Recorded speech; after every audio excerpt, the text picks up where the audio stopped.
Welcome in, ladies and gentlemen, here to SportsTimeHQ. I am your host, Fernando, and joining with me today is my great co-host, Gary, and guest star, you've seen him on the show before, Mr. Dave from Dynasty Dorks. How are you guys doing today? Doing good, man.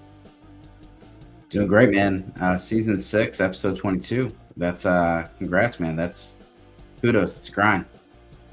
Hey, Dave, you were the starter with me, too, with it. Yeah, 6 years ago or whatever it was. It feels like it hasn't been that long. My goodness, it's been a while. But Dave, we're asking all these guest stars coming on the show: are you a morning person or are you a night person? I am definitely a night person, but I have a 6-month-old, so yeah, I have to try to be both. It's not fun. I was gonna say, what's like the worst time you've gone to bed and woken up because of the whole situation? I mean, I'm not out like partying until 3 or 4 in the morning or anything like that. So I mean, I usually just, kind of just 12 o'clock, 1 o'clock, and then but the baby's gonna get up at 4 and get up at 6. Oh my goodness. That's a rough night. How do you do it? How do you go to work and everything on that short-term sleep? Yeah, it's tough. It's tough. You just grind through. Yeah, it's coffee. Yeah, that's fair. I've done it here in Europe multiple times now.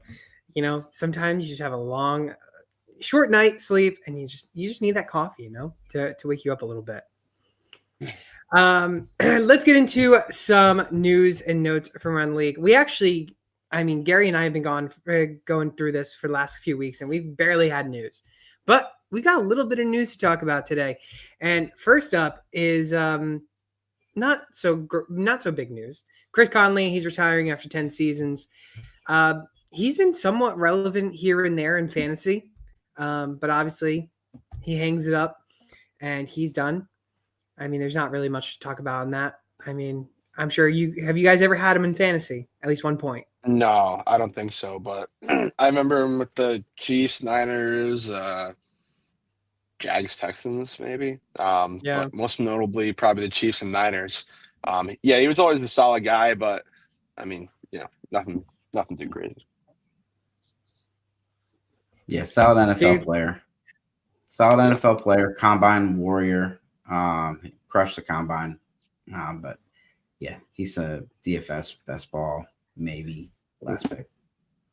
Yeah, very true. He was always that flyer pick, Yeah. Moving on to another set of news. Rashad Bateman, he is signing a 3-year, $36.25 million extension through the 2029 season. That's good news for the Ravens, who now have another wide receiver under the belt for a little bit longer. They have DeAndre Hopkins. They have Zay Flowers. It looks like this is just going to be the core that we're going to see from the receiving core for a while with Zay Flowers and Rashad Bateman. Hopkins has 1 or 2 years left. We don't know. But he can go as much as he can. He might just be a solid wide receiver 3. But as for Bateman, do you see him being drafted as a wide receiver 2 this season or still a wide receiver 3 plus? I could see him being drafted as a wide receiver 2. He kind of turned up towards, or pretty much like all of last season, but really towards the end, he was kind of turning up. All my Zay Flowers owners out there, I know we were, thinking every single time there was a long shot down the field, it was going to be the Zay Flowers because that's kind of who it should be to, but instead it's to Rashad Bateman, and he's high stepping into the end zone. And, it's kind of crazy. He's emerging as actually a pretty good wide receiver 2. I've seen some very, very delusional Ravens fans say that he's the best wide receiver 2 in the AFC North. The exact same division where T. Higgins resides. So that's a little crazy. Mm-hmm. But yeah, if we're talking about, where I think I stand with Rashad Bateman, I think that he'll be a pretty solid wide receiver 2 this year, just like he was last year. Dave, any thoughts on that? Yeah, looking at the rankings, he's could be a borderline 2. He's got to stay healthy. And it's just the consistency with the production, because he's not necessarily a 10 targets, 7 receptions kind of guy. It's kind of this week he's got 4 catches for 40 yards. This next week it's got 2 catches, but he caught a touchdown. They spread the ball around. Obviously, it's Lamar Jackson and Derrick Henry, but Isaiah Likely and Mark Andrews are on the field a lot, and so I just think there's too many good receivers to put him in the top 24. Currently, Rashad Bateman is being drafted. Obviously, it's still early in the redraft leagues, but he's being drafted right now as the wide receiver 63. That's kind of around the area of Marvin Mims, Jalen McMillan, Cedric Tillman, Keenan Allen, Xavier Legette, Kyle Williams, Romeo Dobbs. I mean, these are players, I think some of these players I'd probably choose over Rashad Bateman, aka maybe Kyle Williams. I'm fine taking over, who's going after him. It's kind of it, though. There's not too many. Marvin Mims, I'd take over him. Christian Kirk. That's crazy. Maybe. That's absolutely crazy. I don't know, man. I actually don't I'm like a Marvin Rashad Mims believer. I don't understand how you had him going for 1,000 yards last year. But we don't have to keep bringing that up. Rashad Bateman, man, I don't. Yeah. Huh? Yeah. I don't like Rashad Bateman, man. But I mean, I'm a Zay Flowers guy through and through. But I've seen it so many times where Rashad Bateman's the guy getting the football, and it angers me. But when I look at the facts, I mean, he's a guy that Lamar Jackson loves throwing to. Maybe I was kind of a little bit. I mean, now that I think about it, there are 24 guys when you're talking about wide receiver 1s and 2s. I don't know if I'd put him up there. Definitely wouldn't. But I would for sure put him as probably a top 40 to 45. I think 63 is insane. Yeah, it's one of those things where, a lot of people, you look at rankings or you look at lists and you forget how many receivers there are. I mean, there's essentially 3 starters for every single team, and Bateman just sounds like he's definitely a lot higher than 68, but I think that just speaks to how many receivers. And you look at, the wide receiver 2 range, and there's probably 20 guys that could be in those 12 spots, depending on whose rankings. And I like Bateman as well. I think he's a great, filler. If you take him as your wide receiver 5, wide receiver 4, and you can fill in a flex spot or fill in, a wide receiver 3 spot every once in a while, and you get that touchdown upside, that big play upside in that offense, because it is a very good offense. It's not that they pass the ball. It's not that they don't pass the ball. It's just they pass it around, and there's so many different options. Yeah, and I completely agree. I mean, even when Lamar Jackson, you're going to have a QB spy all the time on Lamar Jackson. So you're already taking a defender away from the field, and that allows for Rashad Bateman to get that deep shot from Lamar Jackson or something along those lines. So and Dave, like you said, being drafted maybe as a wide receiver 5 on your team, I mean, that's perfectly fine, because that's a high upside player who has a high potential for a ceiling because of the team that he is on. Colts quarterback Anthony Richardson, he is to miss minicamp due to a shoulder injury. His injuries continue to be a problem. He sustained an injury on his throwing shoulder from an organized team activities. Man, I wish we had also the doctor on like we did last week, Gary, talk about this injury. But I mean, this is just multiple injuries back and forth with Richardson. Is it Daniel Jones season already? Are we saying it now for the Colts? I sure hope not, but it may be. I mean, I don't get it. Like they go out and give him a shot, whether they knew that he was going to be, given a realistic shot or not, or if they knew that, Anthony Richardson was going to miss some time. I don't know, but I still can't back up the, getting Daniel Jones. It's done, in my opinion. I think he sucks. But we've seen a lot of people go through career resurgences. Do I think that's what will happen here? Absolutely not. But it would be honestly kind of funny to see him actually become pretty relevant. So if he gets the shot, maybe he can take full advantage of it. I don't know. And Dave, as a Giants fan, what is your take on this? Yeah, Daniel Jones just had he's definitely had his moments for fantasy, Yeah. even going back to his rookie year. But Mm. it's healthy as well. It's kind of an odd combination there with Richardson and Jones. And Richardson, my concern with the shoulder is, it's not necessarily multiple injuries. It's kind of re-injuring the same shoulder.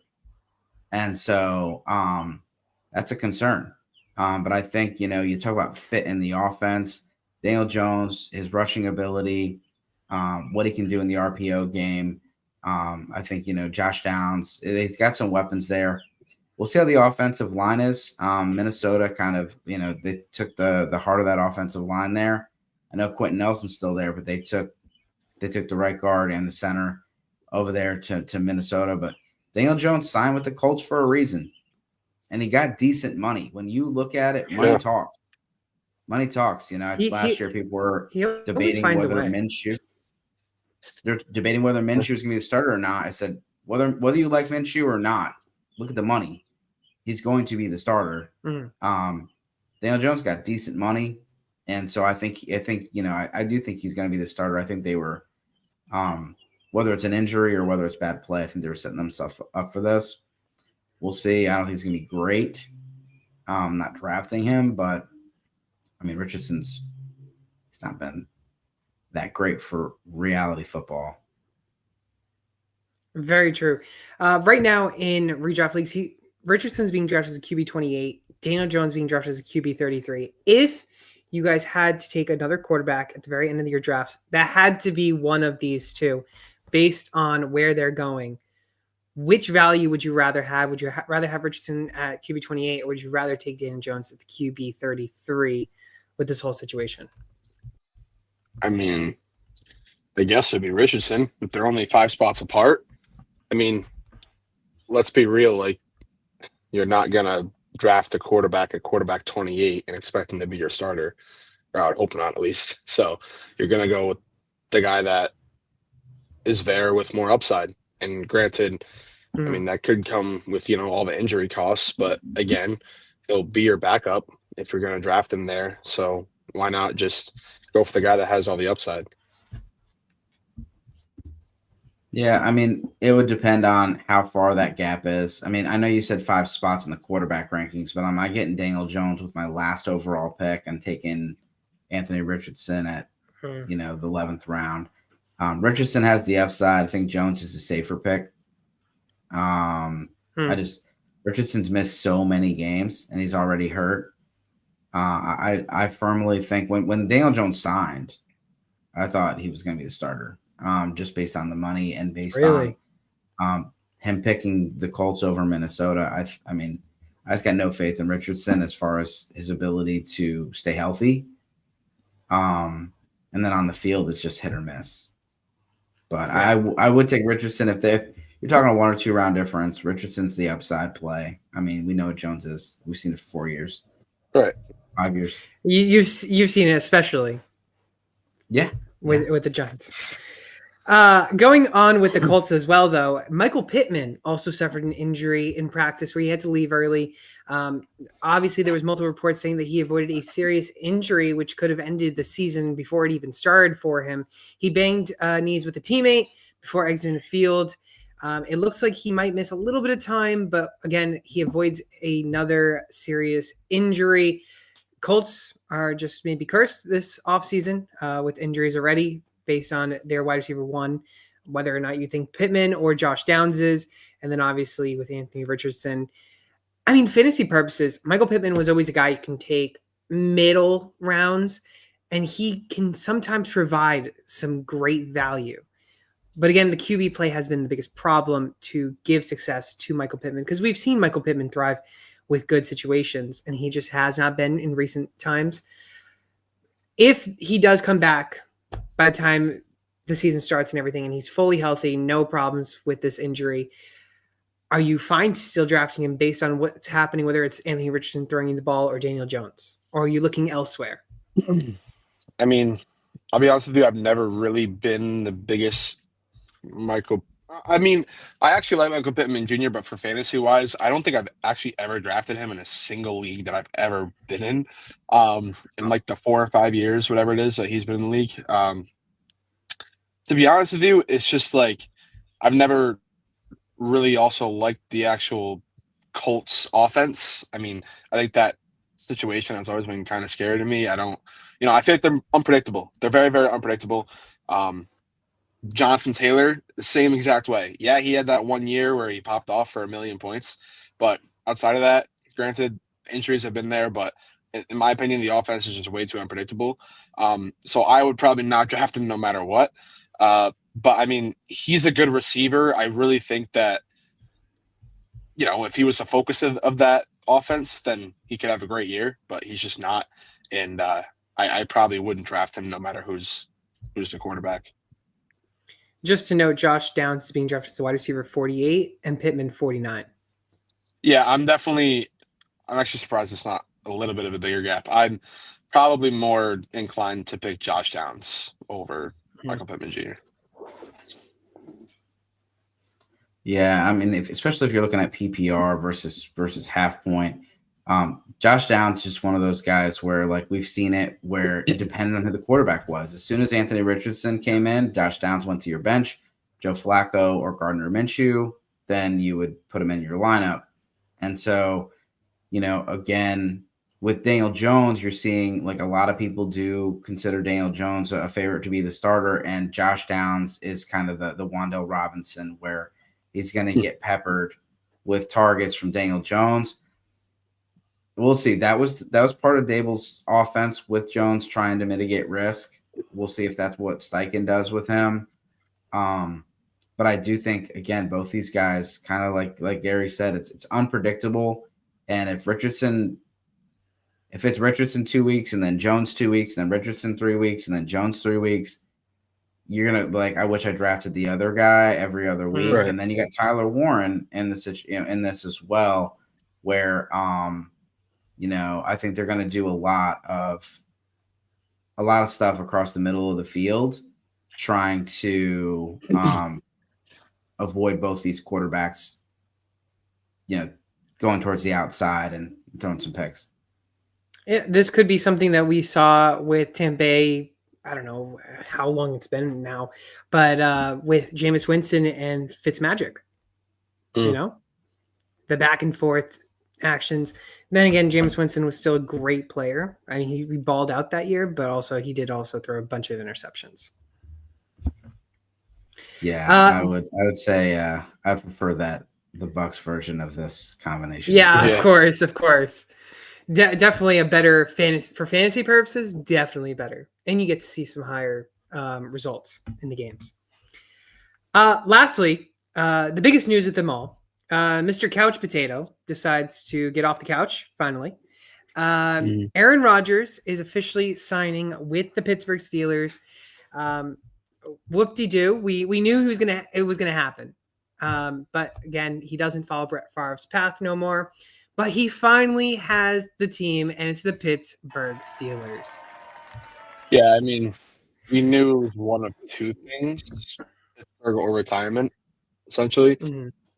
Maybe like a 1% chance anything else happened. But I mean, yeah, I'm glad it's finally over because I mean, Fernando, I'm a Rodgers guy through and through. I love Aaron Rodgers, but honestly, I'm tired of seeing his name in the media literally every single day with no update. Like literally the same thing was happening, but they're continuing to report about it.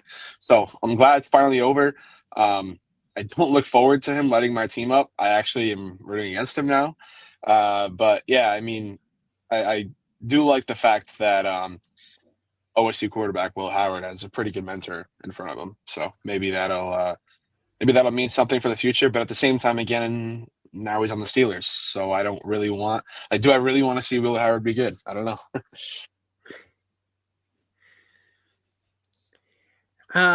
Obviously, he signed for a 1 year, $13.6 million. Yeah, that's crazy. Yeah, it's crazy the fact that he's still being paid that much. But he's set to wear number 8 again, which just means some more bad luck maybe because when he was on the Jets facing it. with the number 8. Wasn't too good. Maybe number 12 was his number. But I do want to mention also that the Jets have Fields and the Steelers have Rodgers. Completely switched on quarterbacks. They're playing each other week 1. Exactly. Week 1 matchup. I mean, they might as well have just done a trade last year for each other at this point. Dave, my question to you is, Mike Tomlin's always had a winning season. Before Rodgers, did you see them having a losing season? After Rodgers, do you see them having a winning season? I mean, do you expect them to go at least 9-8? Yeah, I mean, whether or not you like Rodgers, I think everybody would think that he's an upgrade over Mason Rudolph, who was the projected starter. So you have to bump the win totals up. I actually just posted yesterday how many wins, and of course you get a lot of sarcastic comments, but I believe in Tomlin and this defense where they're not going to be great on offense. That's the Steelers haven't been great in the offense for a long time, but they always seem to squeak by and get those, nine wins, and so I think that's probably where they end up is smidge above 500, and then either don't make the playoffs or first round knockout. Yeah, I mean, that sounds just about right, at least for the past few seasons. But it's also crazy to believe that after Ben Roethlisberger, it's been Russell Wilson, Aaron Rodgers, Justin Fields, like these big named quarterbacks, but yet have not really been able to do much with this team. Yeah. You guys got any more news or notes before we move into the most important part of the show? I guess just sorry, go ahead. No, I was saying Tomlin's his 9-8 has really put them in QB hell. Yeah. You basically you have to get a top 5 pick to get a quarterback to get out of this. Instead, you just every year go 9-8, and draft Kenny Pickett was your best option. That was their first round quarterback, and then you got to go the veteran route. So, I mean, it was either this or Kirk Cousins. They were stuck. I mean, I guess. What if I was just gonna say, what if they traded 2 first round picks or 3 first round? They know they're gonna always get a winning season. They think, anyways. What if they just trade a bunch of first rounds or a couple seconds to move up to that top 10? It's so expensive to move up. They're always so far out. That's very true. I mean, we saw that with the Rams. Yeah, like if you're sitting there at 10, you're going to pay. Like the Giants tried to trade up from 6, and they offered their first and next year's first, and the Patriots wanted more, and they offered it, and they still didn't get it. I would have been fine with it. From the 6th spot, So like it's really hard to trade up. And when you're at pick 20, pick 21, I mean, the price is going to be crazy. Like you just can't do it. Very true. Very true. Gary, I know you wanted to say, mention something.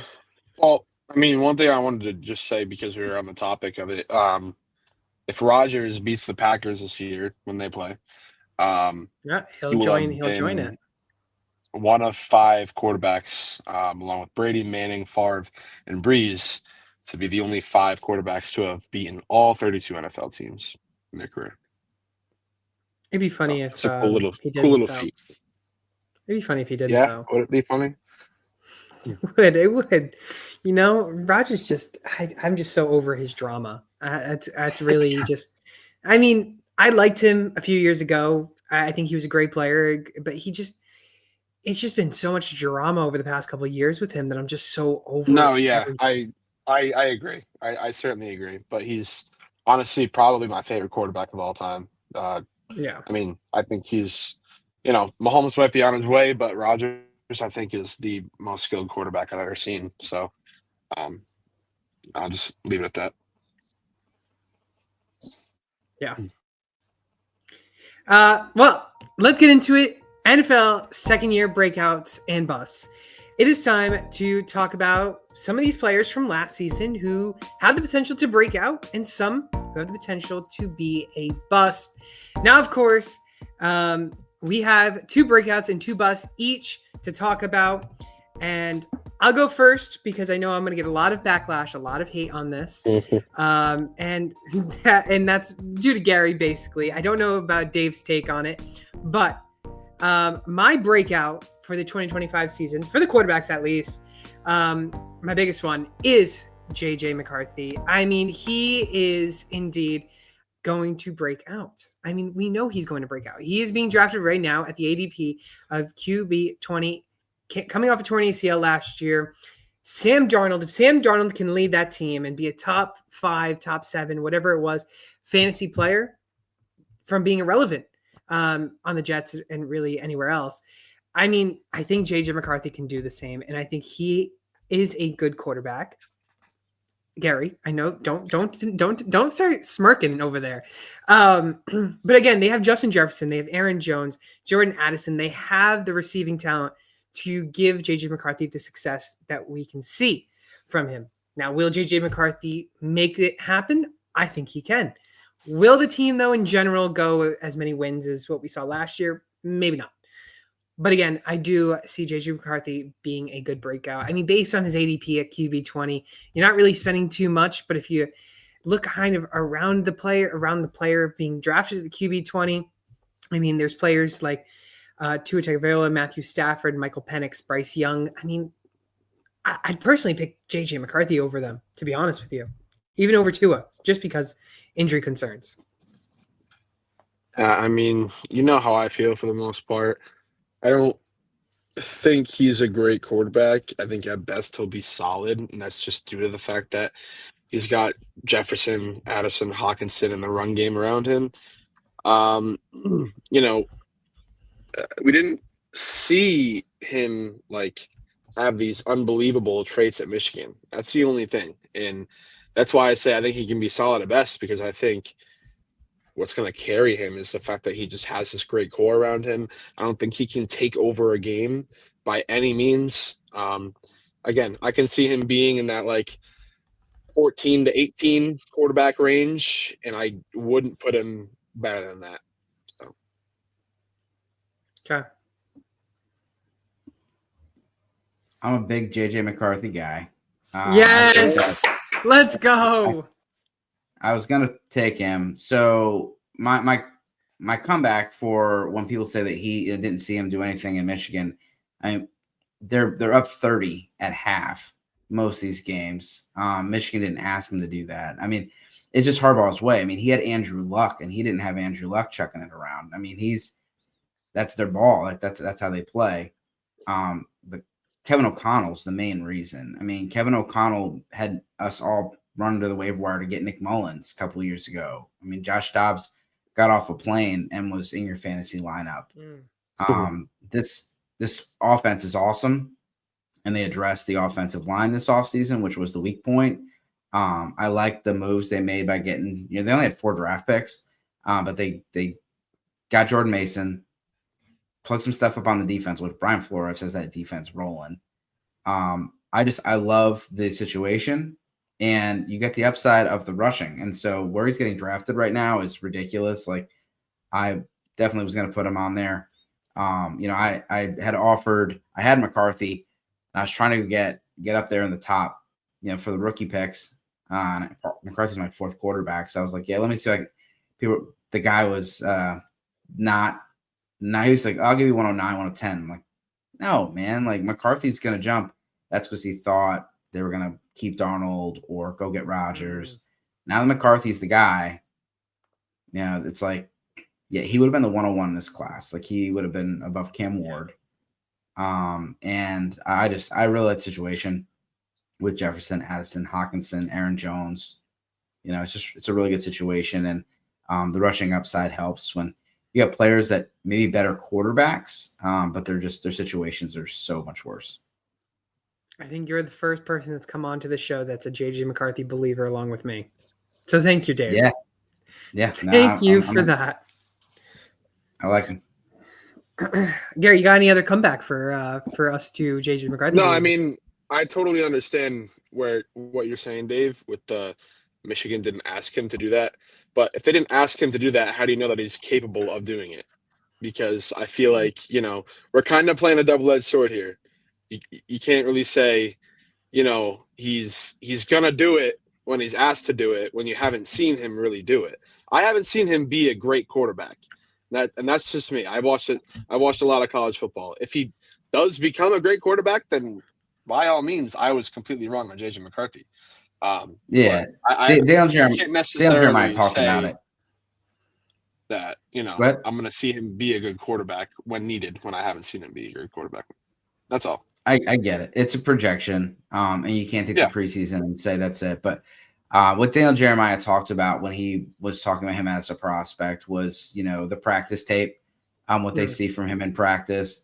Again, they're not asking to do that. And then when they did have, tight games, whether it was Ohio State, took care of business. When you had college football playoffs, went undefeated, won the national championship. A lot of those, whether it was tucking and running on third down or making a big throw, he was able to do those things. We didn't see him put up gaudy numbers, but we've seen guys put up gaudy numbers in college and not be good NFL quarterbacks. He was the really highly recruited quarterback coming out as well, with offers from a lot of schools that would have let him sling it, and he went to Michigan. I guess we'll end up seeing what happens with JJ McCarthy this year, being now finally the starter for the Minnesota Vikings. Gary, let's move on to someone who was projected to be offensive rookie of the year. I mean, he was supposed to be rookie of the year as a whole, and just didn't end up lead to expectations that we all wanted. But you have him as a breakout. So let's hear who that is. Well, obviously the bias is kicking in, right? I mean, he's got to be here. I hate to say it. Whether you have him as a breakout or a bust this year, he's going to be here. So I put him in the breakout. I mean, of course, I love Marvin Harrison Jr., but it's no surprise. The pictures are coming out now. He got in the weight room. He looks twice the size that he was last year, which I think was a big thing for him because he wasn't creating a lot of separation last year. And, even through his time at Ohio State, the one thing that I was never that high on with Marvin Harrison Jr. was his speed. He never had breakaway speed. And I feel like a lot of people said he did, but he never really did. So I think his physicality needs to be revamped, and clearly he addressed that this offseason. The biggest thing, of course, though, is that connection with Kyler Murray going to be there? Honestly, I don't know. But if it's, a little bit better than last year, I think Marvin Harrison Jr., who's currently being drafted as the wide receiver 18, can be a top 10 to 12 wide receiver this year. Dave, what do you think on that?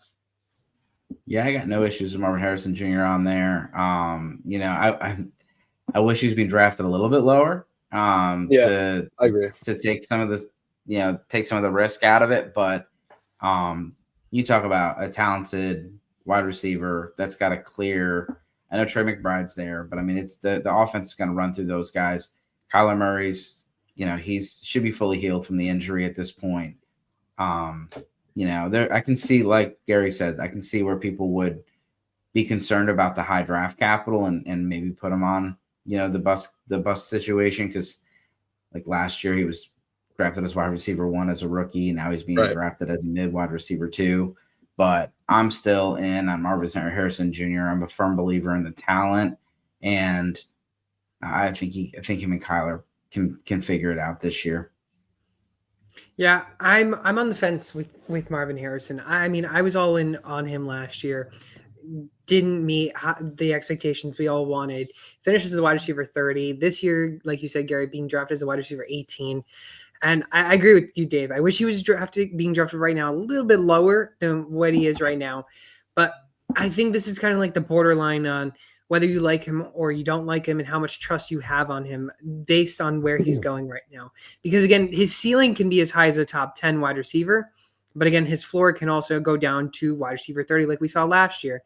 Again, Dave mentioned Trey McBride. Trey McBride had a great season last year. He could probably have it again this year. But behind Trey McBride is Marvin Harrison, or should be Marvin Harrison. So I think the biggest issue is, what Gary said, can he make it out of the locker room and out of the gym and everything that he worked on himself on this offseason?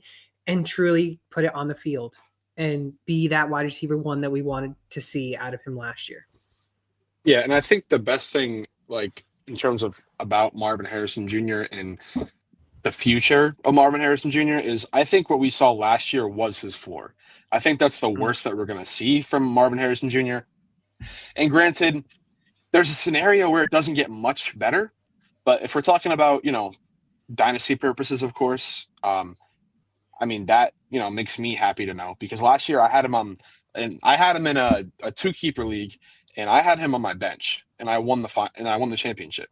To think that, granted it was a two keeper league, so I had to take him fairly early in the second round, but he wasn't going much later than that anyways in redraft leagues. To say that, I think a wide receiver 30 finish or around that area is the worst probably for Marvin Harrison Jr. I think that's a good sign considering the fact that he's only going into his second year. So I'm still high on Marvin Harrison Jr. I think that is an offense that can be a high octane offense. I hope they take, a step forward. But again, it starts with Kyler Murray. I hope the connection's there next year because if it is, they can be really special together. And hope he can get over 1,000 yards too. Yeah, that'd be nice. Dave, who is your first breakout for 2025? Yeah, I'm going to say that coaching matters. And so, Caleb Williams had a really bad situation last year. People looked on paper and thought it was a really good situation. But as soon as they kept Eberflus and they hired Shane Waldron, I was out. I was like, Waldron has there's no resume that says that he's going to be able to unlock Caleb Williams. And they did what I asked them to do the year before, and they got Ben Johnson. They took the best coordinator in the league from their rival Lions. And what did they do? I mean, Ryan Poles has, other than the Eberflus thing, has done a great job building this roster. And so now you got a good coach in there. You got good coaches. You got a great situation. They added Luther Burden. You got Rome Odunze. I know there's some rumors about Cole Kmet possibly being traded, but I think you look at what this offense is going to do. They're going to run the ball. They're going to run a lot of 12 personnel. You're going to have two tight ends on the field. I think that you're going to, DJ Moore's still there. Caleb Williams just has a great situation. Again, wish he would be drafted more in the J.J. McCarthy range, but he's being drafted at QB 11. But another guy that has rushing upside. But this could be a 30-touchdown season for him, 35-touchdown season for him with those weapons. And you add another 500 yards on the ground, a couple TDs, could be a good fantasy season. So I like Caleb Williams. I do think he bounces back from last year. Maybe the coaches actually watch film with him and stuff. Should be good. Now, you mentioned Caleb Williams also being a breakout. Do you want to double up and pair your guy as well? Yeah, I mean, I figured if I got Caleb Williams in there, I got to add Rome Odunze on there. He's drafted wide receiver 38. Last year, if they didn't have the double TD, double end zone painting, he would have had another touchdown and a big play. But I really like Odunze's fit in this offense. I know they got Loveland. I know they got Burden. Loveland isn't even healthy yet. I mean, he's still not cleared until July. So we'll see. He had that torn labrum all year last year. But again, I just think you look at a fit into this offense, Odunze there. He's also getting to grow with Caleb Williams. I think he's in for a big breakout, and I think he's a buy right now in Dynasty. Yeah, I can see Rome Odunze being a breakout and also a buy in Dynasty. But my only issue with Odunze, I do like his talent, but there's too many mouths to feed, and that's my concern for the Bears offense on whoever you're drafting. Caleb Williams, I'm perfectly fine. QB 11 is great value. He, again, could reach inside that top 10. So I'm all in on the breakout for Caleb Williams.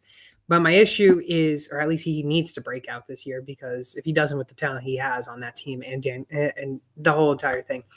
But Odunze is interesting. Wide receiver 38 is great value for him. But my concern is, will there be too many mouths to feed that won't get him enough value in fantasy? Yeah, I mean, I actually was a huge believer in Caleb Williams last year, and I honestly still am this year. I think that just based off of the raw talent and the rushing upside, he's capable of having a top 10 fantasy quarterback season. And you talk about all the pieces that he has around him: DJ Moore, Roma Dunze, Luther Burden, DeAndre Swift. Maybe they even add Nick Chubb as well, and both tight ends that they have right now. I think that is a great offensive course to be around on paper. Um, Making it work is another thing, but I think that they can do it, at least to the extent of where Caleb Williams is having a good fantasy year. Not sure how it transmits to, winning ball games, but I think that he's more than capable enough of having a great fantasy year. Little weary about quarterback 11. I certainly agree with you, Dave, on that. But I think that he 100% can have like a quarterback 8 finish. Yeah, I think overall the Bears have the most intriguing offense to watch this season. Yeah. Going into my second breakout of the year for 2025 is Keon Coleman, wide receiver 53, being drafted right now. He had a wide receiver 69 finish last season. It wasn't that great. I mean, a lot of people had high hopes for him. I indeed also had some high hopes, but I think this year is going to be a little bit different. We saw Shakir actually finish a little ahead of him last year, which is not what you want to see from a guy you draft early. So I like Keon Coleman. I think there's a chance for him to break out. Again, Josh Allen has the arm strength, the ball strength, the ball, whatever you want to say with it. But there's potential with Keon Coleman. I think this is the year that he needs to break out, because if he doesn't break out this year, I mean, he might just become irrelevant in fantasy, and we might see the Buffalo Bills draft another receiver next year and just push Keon Coleman down the depth chart and just be another guy that's just for depth. I'll be honest with you, I am not the biggest Keon Coleman believer. I think he's a guy that can be kind of like a Rashad Bateman, and I spoke highly of Rashad Bateman earlier, but it's two totally different positions. Keon Coleman is going into his second year, a guy who maybe a lot of people thought he'd be the wide receiver 1 in Buffalo. And, Rashad Bateman is a guy that's kind of just fluttered around in the Baltimore offense for a few years, and he kind of had an unexpected season. So I think they kind of play similar games where they're deep threats, and they don't get the ball often, but when they do, something big happens. And I think it's kind of just that unpredictability of their play style that I don't really like. But then again, I'm not 100% going to give up on him. He's only into his second year, and he's he had a lot of talent at FSU. I'm sure he carried it with him to Buffalo. And of course, you can't really give up on the fact that Buffalo's just got one of the best offenses in the NFL. So it's very high octane. The ball's getting thrown a lot. So we'll see kind of where that goes. But I agree with you. This has to be the year for Keon Coleman. Any thoughts on it, Dave? Yeah, I'm not really a big Keon Coleman guy. I prefer, so I just don't think he's going to be consistent. It's a little bit of a sleeper for me, but I think Josh Palmer's going to be a problem for Keon Coleman. I think he's a better receiver. He's been relevant for fantasy football before. So I don't hate Keon Coleman. I think, but kind of like Gary said, I'd rather him in like best ball or something where you're going to get a few flash games. But he does not create any separation whatsoever. And so I need them to move him into a Michael Thomas role, and I'll be all in. But if they continue to ask him to play outside, you look at Matt Harmon's reception perception, and like Keon Coleman is not the guy that, like, he doesn't play well outside against man-to-man coverage. He's going to do well being the guy across the middle, and we saw him do the tunnel drill, whatever it is, at the combine. He was the fastest guy through there. Guy before him was Puka, just running across the middle, catching stuff, making people miss. He does great with that. Put him in the slot, make him a mismatch kind of guy. I like it. Put him on the outside. I'm just out. Yeah, Yeah. I can see that 100%. And I think there is potential that maybe we might see that happen this year with him. Or at least we will have to Yeah. if we want to see anything along those lines. Gary, let's close out the breakouts segment. And who is the final guy in the breakout category?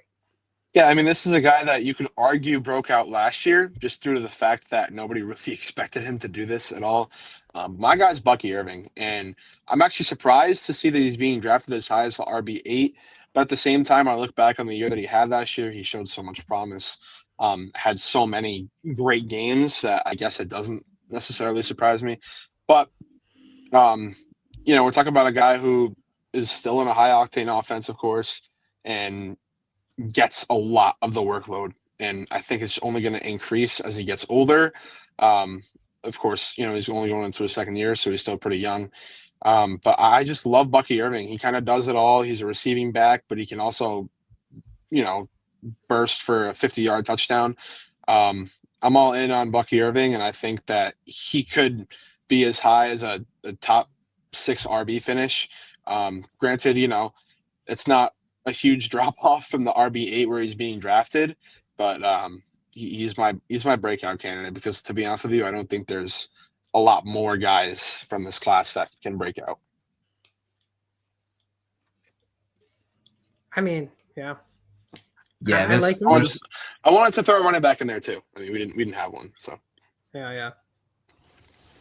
Yeah. I thought about Trey Benson, which just all we need is a James Conner injury for that to happen. But I mean, same thing. There's really not a lot of running backs that you can look from the last year's class and say, you're gonna have a breakout candidate. I would Gary mentioned this. I would say he already broke out because of how well he finished last year. He was top 12 running back at the end of the season, especially on a points per game basis, with Rachaad White there. Which that kind of is an interesting situation over there for the Jaguars when you look at Brashil Tootin and the ability to take is Liam Cohen just going to hand a third round, day 3 running back the job? Well, he did it last year. Yeah. It's very true. Very true. Bucky Irvin, I was actually someone that wasn't all in on him last year. I actually don't think I drafted him in rookie drafts, really. I didn't really draft him in redraft leagues. But the talent that he has shown this year was amazing. And I'm all for it. And again, like you said, Gary, he basically broke out last year, but this is a guy who could finish as a top 5. Let's go into our second year busts. And Dave, let's start off with your busts for 2025. Yeah, and busts were hard because Gary took some really some strong ones at the top. Yeah, he did. And so there's a huge gap. You have like this cluster of guys that were really, really good, and they're all being drafted in the top 30 picks. And then you have this long range of people. And I almost threw your boy Keon Coleman in there, but I was like, he's maybe not getting drafted high enough. Wide receiver 48, I wouldn't consider that a bust. But I'll throw your quarterback in there, Drake May. I just think you look at a lot of much safer picks. Yes, he's got the rushing upside, but you look at the situation. Hopefully Kyle Williams is a guy. Hopefully Stephon Diggs is doesn't get any more drama-free videos. But I the situation I don't love. And when you look at he's a late round quarterback, kind of a breakout candidate, I like a lot of the other guys in that range a lot better. You look at where he's being drafted right now. You got Stroud, you got Lawrence, you got McCarthy, and then you can look at other positions like a George Kittle or Javonte Williams or Luther Burden or Trey Harris and kind of take a shot there. I just think where you're drafting him right now, I'd rather the other guys. And I'll say this, I'm a little concerned about concussions. I don't know if they're going to make him run as much, but he was running last year and taking some huge shots. In just a few games that he started, he got concussed a couple times. Can't do that. We cannot have that. I hated seeing that for a guy that I think is going to be a good guy, but I think he's a year or two out. Yeah, I can see this happening. I can't completely disagree or completely agree with you. I'm in the middle ground with him. I'm nervous with the talent that they still surrounded him with. Stephon Diggs could somehow be somewhat relevant, somewhat help him. Kyle Williams, I really, really want to break out. I mean, everybody's all in on him. I'm all in on him. But again, we've seen it with N'Keal Harry and how great he turned out to be for the Patriots. Or Javon Baker or Jalen Polk. I mean, a bunch of these guys who always get drafted by the Patriots and never turn out. And maybe one year, maybe this year, we finally see someone into Kyler Williams. They did a great job rebuilding that defense through free agency and the draft. That defense looks really good. That offensive line, like maybe they go from like the 32nd best to the 30th best. I mean, the offensive line is like, I got to go to the combine and see them. And like my takeaway, like everyone talks about Will Campbell's arm length. His arms aren't that short. His shoulders he's got like there's broad shoulders and then there's Will Campbell. He's got like, there's nothing. And so I think that they would have been better off getting either trading back and collecting some picks with so many needs with the Giants. Just take Tet right there. And, go ahead and take Tet McMillan, get your wide receiver 1, and then get the left tackle later. Especially if you're like, already talking about, like possibly him going to guard. It's like, so that's where I'm at with that situation. I do like the Kyle Williams pick. I thought that was a little bit of a sleeper. They whiffed on some receivers last year with Javon Baker and Jalen Polk. Keep cracking at it. Yeah, and I can't disagree with you with the Will Campbell take. I mean, that was kind of the most boring pick that we expected to see from them. But again, at the same time, I just wish they did anything but this. Maybe Will Campbell will turn out to be great, but I mean, if he turns out to be terrible, it'll be another sad year. But then again, at least I'm not as bad as the Browns or the Giants. Well, the thing is, the Patriots fans have seen so much success that they failed to realize what has actually brought them the success. The fact that they've kept their quarterback healthy and prosperous, and where does that start? The offensive line. You could call it boring all you want, but if it leads to a Super Bowl, are you really mad? No. So I don't want to hear any of that. I don't want to necessarily say that I think Drake May will be a bust. I think he has the most potential to stay the same as last year. If I think he has, I shouldn't say the most potential. I should say I think he has the highest percentage of a chance to stay the same, to slightly average, slightly worse than either bust or breakout. You know what I'm saying? He's somewhat getting the cavalry around him, so that's nice. He's, in my opinion, not the greatest quarterback. I'm not really a fan of him, but he produced last year. He showed some flashes last year, and I think that he can do it again. I'm actually rooting for him. I liked what I saw last year. Like I said, he's getting the cavalry around him a little bit, so I wouldn't necessarily say there's no excuses, but he's, starting to get some of the pieces around him. And if he starts to, go crazy, then hey, Pats fans, you are lucky once again. Hopefully. I'll go with my guy, which again, Gary, like Dave said, I mean, you stole some top guys. Tyron Tracy, he finishes the RB25 last year, which honestly, if he had the potential to really play the first 4 or 5 weeks of the season, he would have actually surpassed 1,000 rushing yards. He was about 170 yards away from it. So there was a big potential he was going to be over 1,000. He is being drafted as the RB29. But again, with them drafting Cam Scatabo, I mean, there's a chance that Tyron Tracy just becomes irrelevant again. We might see him the first 4 or 5 weeks be somewhat relevant until Scatabo comes in and takes it away, which could mean that he just won't be a guy worth to be picking, even if it's RB29. Yeah, I mean, I don't know. I'm actually a pretty big fan of Tyron Tracy Jr. He's got some ball security issues, but I think the biggest thing is Cam Scatabo going to make a difference in this backfield? Truly, I don't know if you know how I feel about him, Prody. I know I've mentioned it a few times on here. I don't think his game is really going to translate to the NFL, to be totally honest with you. But yeah, I really like Tyrone Tracy Jr. So I guess I defer from what you're saying, but I can also see a scenario where this does happen. So I'm not gonna hate on it. I'm not really gonna put it down that much. I'm intrigued to hear from the Giants fan over there. Yeah, I think you look at the Giants offseason, and they're going to move more towards a rushing attack, try to protect the offensive line, do a lot of things that Russ does well, which I think also Jackson Dart will translate into that at some point. The schedule's rough. I wouldn't be surprised if we went 1-6, 0-7 to start off. It's a rough start.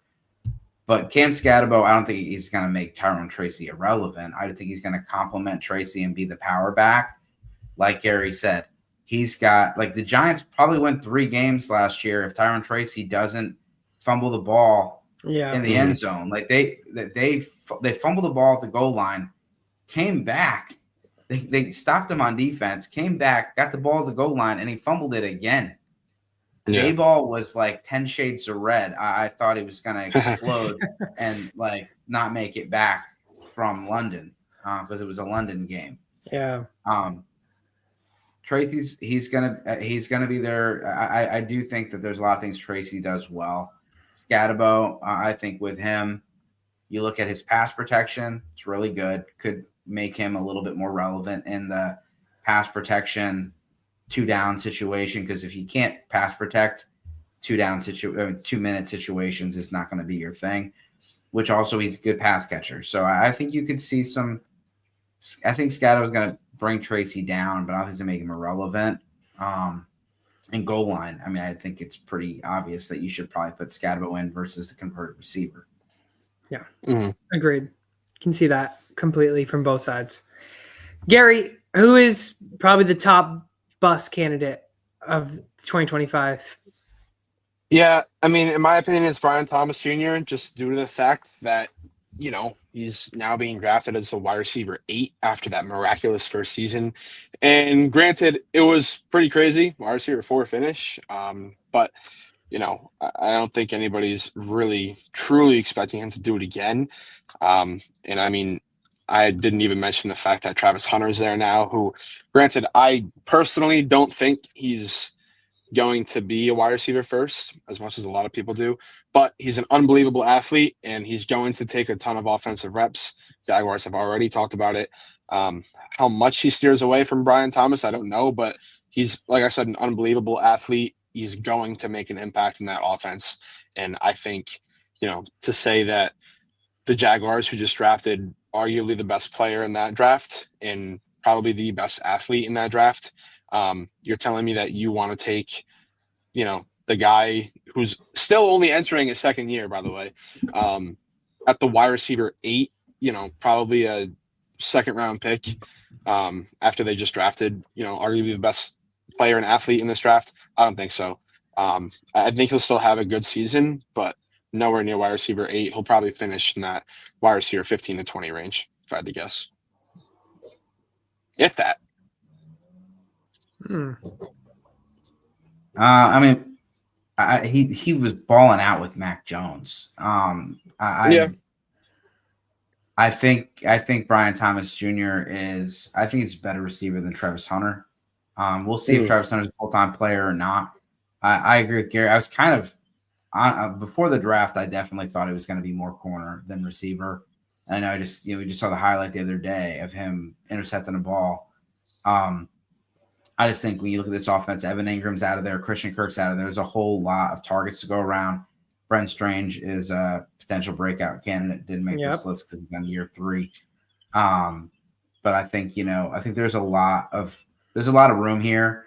When you look at that offense, that Liam Cohen has had great offenses in the NFL, going back to when he was offensive coordinator in other locations.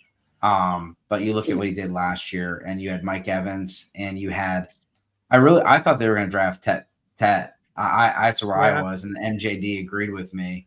But I liked that option there of having 2 guys and moving Brian Thomas Jr. into that, he could play the Mike Evans role, but kind of moving him into that Chris Godwin role. Yeah. I just think I just like Thomas.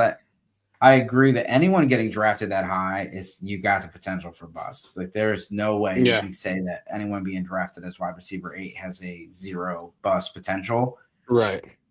He's a first round pick, second round pick.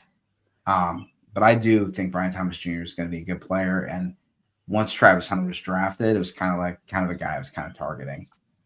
Yeah, and even we've seen 101s really be mainly bust every single year. And again, Brian Thomas Jr. being drafted as a wide receiver 8 is really high. Will he still finish around that? I still think he can. But again, Dave, you said it perfectly. People being drafted that high are just there's a percentage of it being a bust. And again, getting Travis Hunter, we don't know where he really is going to play until we see him actually week 1. Whether or not he's going to play more defense or offense. Yeah, Gary took a leap. That's a huge. I mean, Brian Thomas Jr. is a really that's. And you think about bust, like you want guys that are drafted higher. I thought about Lad McConkey, which I was like, I can't really get behind saying that, but like McConkey's being drafted up there too, like wide receiver 11, right? And like I thought about putting him on the list where I really didn't want to. I really was pretty confident in Xavier Worthy, but someone else got to the sheet ahead because I didn't have access. So. So and I think Coleman wasn't being drafted high enough. So yeah, I can understand it why you put him on there because he's being drafted really high. Yeah, I had BTJ as my top bust candidate here, but Gary also got to the sheet before I also got to the sheet myself, and I'm the one that shared the sheet. But Gary, double it up. Who is your second bust candidate? Because I already know I hate this pick. Well, I mean, that's fine. I actually don't have anything bad to say about the player necessarily, but I think the addition of RJ Harvey, I really think they're going to focus a ton more, at least, maybe not fully, but a ton more on the run game. And I can't see Bo Nix being a quarterback 8 this year. I really can't. I actually like the player. I wasn't in on him last year at all, and he completely shut me up. So, actually a guy that I'm rooting for. I was rooting for him against the Bills last year. But I just strictly, maybe it's more of a gut feeling. I don't see him being a quarterback 8 this year. I truly don't. I think he has 100% a better chance to fall to that, 14, 15 range than to be 6 to 8. I mean, I can't completely disagree with you. I do love Bo Nix, and I liked what we saw out of him last year. I think there is a chance, again, like you said, for him to have a bust being drafted that high. But again, there is potential. They drafted Pat Bryant. Will he be as high in the depth chart? Maybe not. We did see Marvin Mims break out at the very end of the season, so we could see a Marvin Mims breakout this year. I'm gonna stay hopeful to Marvin Mims breaking out. But again, Cortland Sutton is again a great wide receiver, has helped. They've added Evan Ingram to that offense, which I love. So there could be some more success with Bo Nix. But again, we could see his QB7, maybe a QB5, the highest for his ceiling as a fantasy finish. But again, QB5 would mean he would just have to have a perfect season. And Marvin Mims, of course, would have to step up his game a little bit. Yeah. Dave, you got any disagreement with it?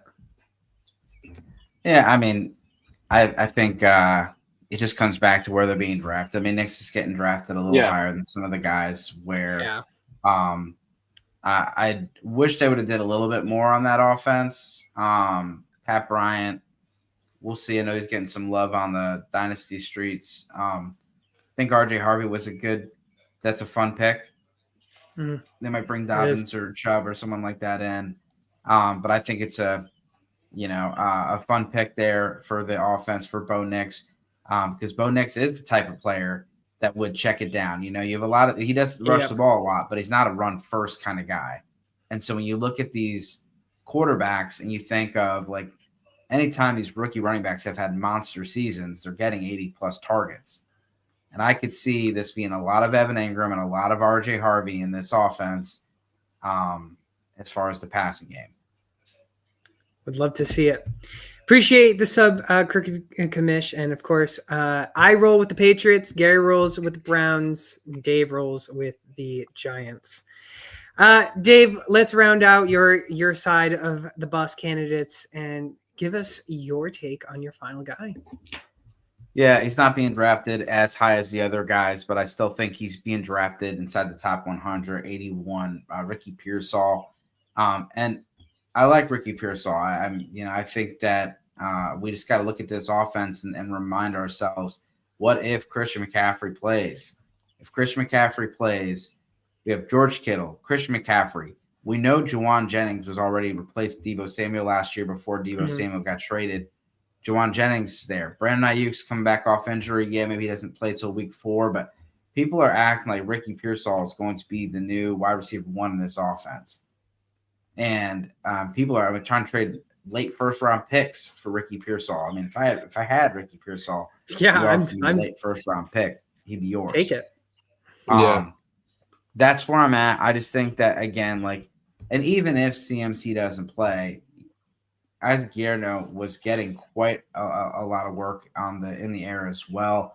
But again, it's George Kittle, it's Juwan Jennings, and then Brandon Ayuk is going to be back. I just think Ricky Pearsall has a lot of mouths ahead of him in the pecking order. Yeah, I can't disagree with you actually on this. I actually had high potential in Pearsall, and he finally broke out last season at the very end, the final 2 weeks of the season. And I think this is why there's so much hype, because he was one of the big names that broke out to help you maybe win a championship or something along those lines. And those are the names that, always start to be overhyped the following season. And I think we're seeing it with Pearsall. So, Dave, like you said, if Pearsall is being traded for a first-round pick and you have him, by all means, here you go. Give me the first, and I'll walk away from the deal with that. Yeah, no, that's absolutely outrageous in my opinion. I couldn't, agree more with you guys here. I think that offense is also just very unpredictable. I mean, we've seen so many reports now that they want to make potentially Juwan Jennings be the wide receiver 1, or at least, some of the time during the season they want to try to improve his play. And, we saw it last year. Is he really going to be a true wide receiver 1? I don't think so, but they said they're going to try. Brandon Ayuk, of course, is still there. If CMC plays, he's the focus of the offense. Kittle just had, one of the best years of his career. So, yeah, I can't disagree with you guys. I was honestly never really high on Ricky Pearsall. I was very surprised when they drafted him. Fernando, I don't know if you remember, but I had them picking a wide receiver, but it wasn't him. I thought it was going to be a guy like Keon Coleman. But, they went with Pearsall. And, I don't disagree with you guys at all. I really don't think he's going to have that big of an impact in this offense. Yeah. Last but not least, the guy who I think Dave was adding me about, possibly. The bust candidate for me is Xavier Worthy. The guy finishes as wide receiver 21 last year. He's 33 last year, being drafted as the wide receiver 21. Rashee Rice missed most of the season. Hollywood Brown missed most of the season. They just added Jalen Royals onto the team. You're telling me that the guy that was supposed to be wide receiver 1 finished as a wide receiver 3, give or take, right around that? And somehow he's now being drafted as a wide receiver 2? There's a problem here. Okay, you have Patrick Mahomes. Whoop-de-doo. He hasn't really looked that great in fantasy, to be honest with you. Can lead the team to a Super Bowl by all means, but Super Bowl fantasy-wise, that doesn't matter. I'm completely out on Worthy, and I think at 21, wide receiver 21, is he worthy of that pick? I don't think so. Yeah, I get it. I'm certainly a big fan of Worthy, so, it kind of pains me to say, but I to an extent, agree with you. Believe it or not, the Chiefs are also an unpredictable offense, or have been the last couple of years. They haven't had a true dominant wide receiver 1 since Tyreek Hill. And, any of their guys can kind of pop off at any moment. Also, I am a Rashee Rice guy as well. So I think that once he gets back, he's going to take over as a wide receiver 1 role. And besides, the jet sweeps and the occasional rushing touchdowns, I can't see Xavier Worthy being much more than a solid flex play.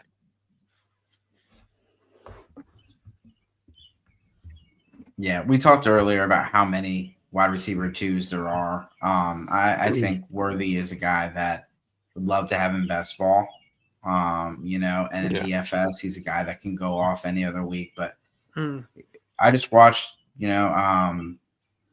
just Drew Davenport was talking about Rashee Rice might not even get suspended until next year. If Rashee Rice is there, I mean, when Rashee Rice was playing, which was only 3 games, we had the Worthy, the jet sweep and the big play. But other than that, Worthy was not getting targets. He was getting 2 or 3 targets a game. It took a while for him to get targets. And then I was starting to buy in. I was buying in on Worthy because I didn't like the fact that I thought he was going to be a 3 or 4 target guy. And it was going to be, essentially if he scored a touchdown, I'm happy I started him. If he doesn't score a touchdown, I'm going to be upset. He was getting 8 targets a game. And I was like, okay. But now Rashee Rice is coming back in. You talked about Jalen Royals being added to the team. And again, you look at where this guy's being drafted. He's getting drafted in between Amari Hampton and James Cook. Right with Kittle. If you want to go quarterback there, you have Jalen Hurts or Jaden Daniels. And then he's getting drafted ahead of Rashee Rice. And so it's terrible. I just think it's too high for a guy that could be a volatile player. And I think that is probably one of the biggest busts for the second years. Probably say. I mean, based on his ADP anyways. Well, I guess that's going to conclude this week's show. It was a good show. Dave, of course, it was always great having you on. And, of course, shout out all the things that you want. I know you're doing things with DTC, so shout it out and your stuff. Yeah, and I appreciate it. You can get me on TikTok or on X at Dynasty Dorks. I'm the social media guy for Dynasty Trade Calculator. So if you have a calc and you want me to run a poll or you want to see what the calc says about it, shoot me a DM on Dynasty Trade Calculator. I'm also working with Justin Henry. He is doing fantasy football training camp. If you give them a follow, FFT camp, LeVar Ball, little cameo on the homepage.